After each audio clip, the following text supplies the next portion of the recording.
Hello and welcome to my channel. For today's video, I decided to take some of my sketchbook drawings and turn them into Sims characters.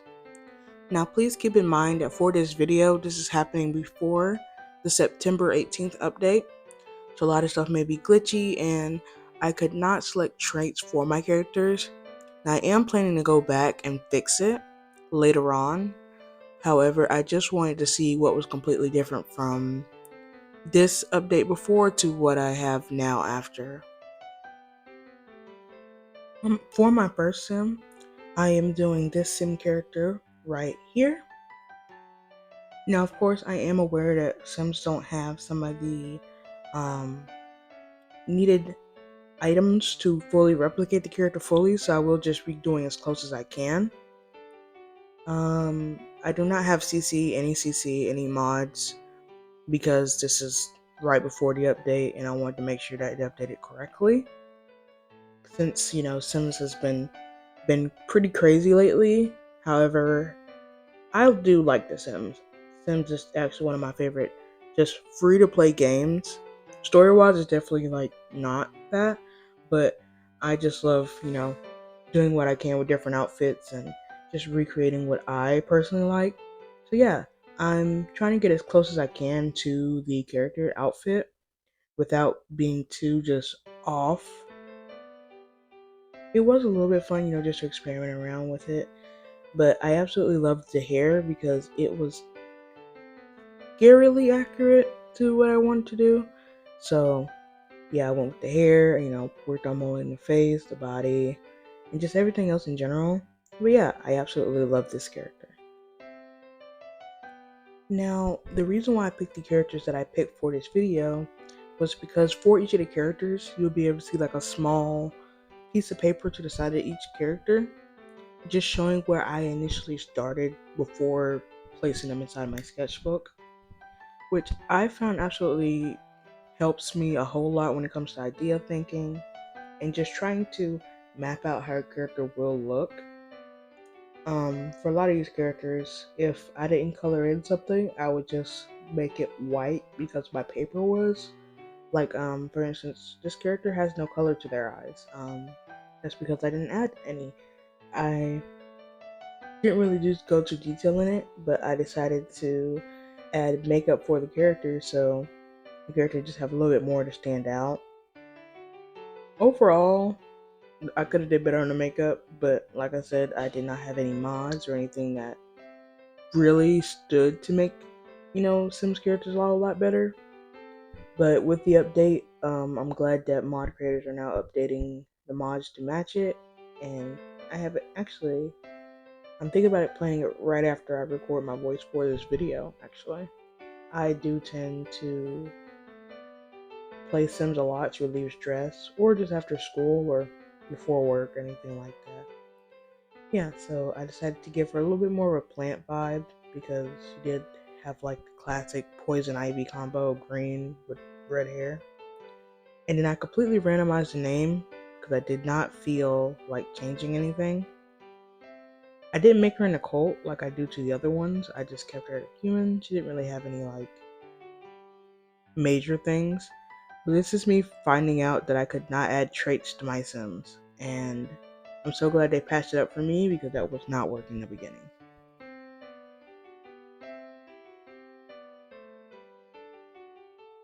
Alright, for my next sim, I will be using the fairy pack just to add a certain character that I drew from my sketchbook, and it's this character right here. So for this character, nothing of the character is really colored in, so I do just go based off what I believe I might have made the character look like, skin color wise. And so first thing I start off is giving the character like small little white wings, and I just go trying to make the character look like a little jolly, happy type character. I mainly go for Sally. If you don't know, I'm mainly draw two characters on my channel. It's Sally and Tamine. And Sally is just like this blonde, blue-eyed, white girl. And so I did tend to lean more into how she looked to determine how this character will look.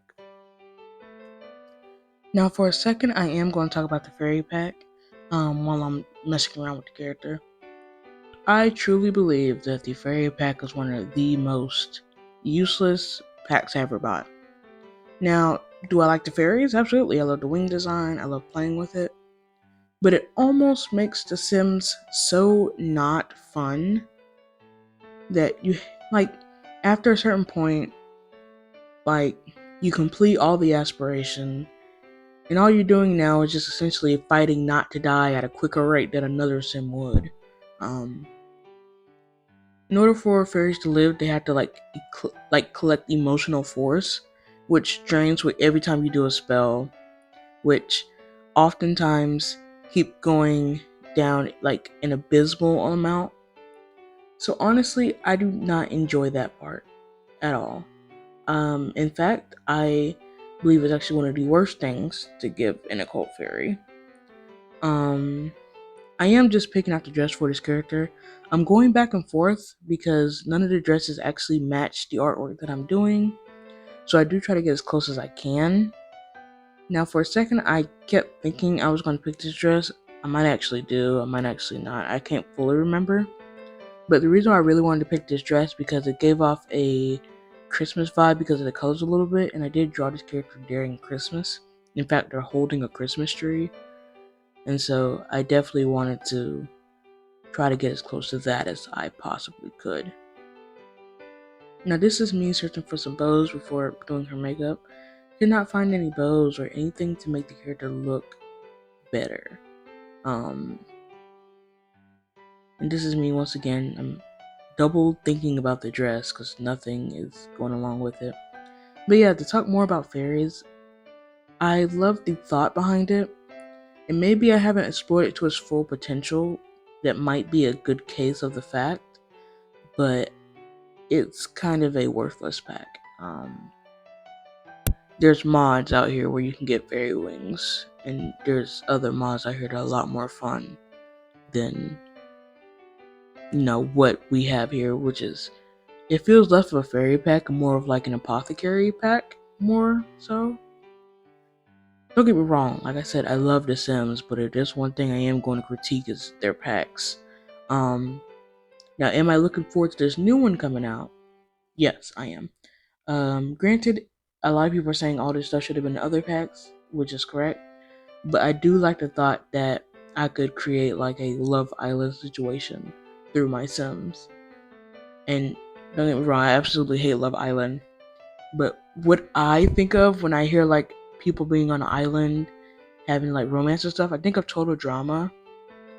But a lot of people are such a huge person for Love Island. Now, this is also me realizing that once you set the name, you can't change it. So like I said, all my stuff is completely glitched in the Sims game. All of it. Like, I don't know what I can do about it before, but I'm so glad it changed and updated. But I could literally do nothing with the name. And then after that, I got done with all of it. And then, because she was a fairy, I decided to go back to her human form and give her straight hair. Because if you notice that in the small sticky note, she has straight hair. And in her fairy form, her hair is put up into two side tails. I wouldn't call them pigtails, but they were two side tails. So yeah, that was the only small change I gave to her fairy form. Alright, this next one is probably my least favorite redesign. Maybe because of how inconsistent it was to my actual drawing. And it's this one right here. Now, to be fair, I love her drawing design, so it was super duper hard for anything to come close to it. Especially Sims where they have like, set presets. You can't really mold the hair how you want to. And I really wanted to take some design aspects from some hair and add it to other ones, but it didn't work like that at all. So this is me just making the best out of what I could do. The reason why I find it so inaccurate was because of the fact that this character has jeans under their skirt. Now, I absolutely love that outfit design. I see a lot of people do it. just in fashion a lot. However, you could not do that in Sims. You could either have a skirt or jeans. Now, this would have been a perfect time to use mods to put that in the game, but you can't do it. So I kind of just had to get over myself for that, essentially. Now, this is me just experimenting with a whole bunch of glasses, because the character do have big glasses. I was going to do it with the first one, but it had like a double like rim, which didn't really suit the character what I was doing for them. They tend to be a nerdy character, and one thing I mainly focus on with these characters are the lips. So sometimes I have a habit of adding a bottom lip to a character or a more prominent top lip. I just wanted to make sure that the sim actually had it along with them. And I do like became really picky with how the characters looked essentially, because I really just wanted to make sure that they matched the idea of what I was getting close to. Like, this is a teen, obviously they're like in like a Japanese school uniform, traditional, or maybe it might be like a private school one. But I really liked this first skirt. Didn't have a purple one to swatch, and so I just had to leave it. And all the skirts I was liking didn't come in purple, so I just had to like narrow down my search so I can quit getting my hopes up. Overall, I didn't hate it too bad. I just, like I said, I wish this was the perfect time for mods, but you know, I who cares about what I have to say? Um, I didn't know what type of shoes she would have, so I just gave her wedges or heels. And then instead of adding the jeans, I decided to go with some blue tights under it. And then I started working on her makeup because she does have a fair amount of blush on her face, and I just wanted to make sure it was well represented. Now, I don't know fully if it's blush or maybe she has like rosacea on her face or something that makes her face pretty red, but I like to think that it's blush. Now, traditionally, this character does not have lipstick on her face. I did just give her like slightly tanned lips compared to my other characters, so I really wanted to add that. I do like to make sure that characters are like look good from all angles, so I will often change it up. But yeah, overall, this is just what I did with a character. I gave her like an overarching aspiration.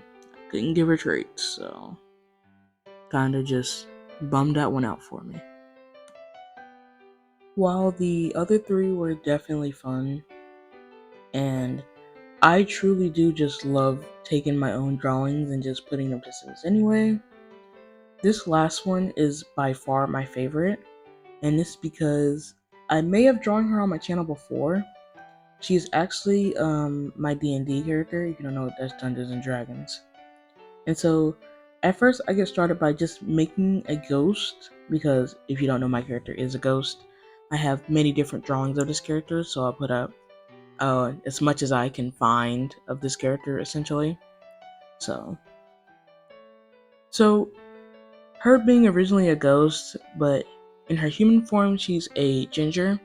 So I will be working on making her human form, and then I will essentially be transpiring her into a ghost. Now, her human form is a lot skinnier than her ghost form. This is essentially because when you drown, you get a lot heavier from all the water seeping into your body. And so I really wanted to go for accurateness with this ghost like transformation. And so she was alive like during like the witch trials, you know. If you ever watched The Crucible, very much stuff like that. And she's been dead for 500 years and then just decided to come out of the grave now. And so I really wanted to represent that, I guess. I don't really know the best way to say it. So yeah, I'm making her as she was like look like a human, I guess, in now times. Like, I'm still giving her her round body. I'm just making her hair orange and just giving her the traits I could. Now, I decided to go with more of a sad looking face because in her main art, she is like a sad looking character. So I went along with that for a lot of the times. Now, for me, one thing I am severely looking forward to is being able to, I guess, make a full house for all these Sims, or at least as much as I could add. I don't know, it just seemed fun, like having a ghost walking around with a whole bunch of different other characters. I do not have that Ghost Sim spec, so I can't really tell you if that's worth it or not. But overall, I just wanted to get a character as close as the ghost as possible in human form, and then switch them over. Um, Overall, I really had fun with this one precisely because I knew everything about this character. Um, for the other three, I had a general guess. I didn't really take time to fully notice who they were. But this one, I knew everything about. I knew their backstory, their likes and dislikes. And this is me officially just typing the Phoebe the Undead. That's like the D&D character's name. Real life Phoebe, like the human version, would have like a different last name, obviously. But she was essentially a cult leader before she died, so I definitely wanted to make her aspiration being leader of the pack, or just something being able to convince others to do whatever she would want to do. But Phoebe Ghost, like, I feel like she would be a lot more different from, you know, a terrible cult leader. But it's, just me just working just to give her makeup, just some small fun stuff before I turn it back into a ghost to be done. I I absolutely enjoyed this, but it would have been so much more fun if I had all my mods, all my makeups, all my clothes. I worked so hard to download. And, I feel more sorry for the people who actually make this modded stuff. So, hopefully, Sims can work harder on fixing that. And the last thing I did was make her a spellcaster. So, alright, that's going to be it for my Sims video. Everything will say, please comment down below. Anything else, please subscribe. Thank you for watching. Goodbye.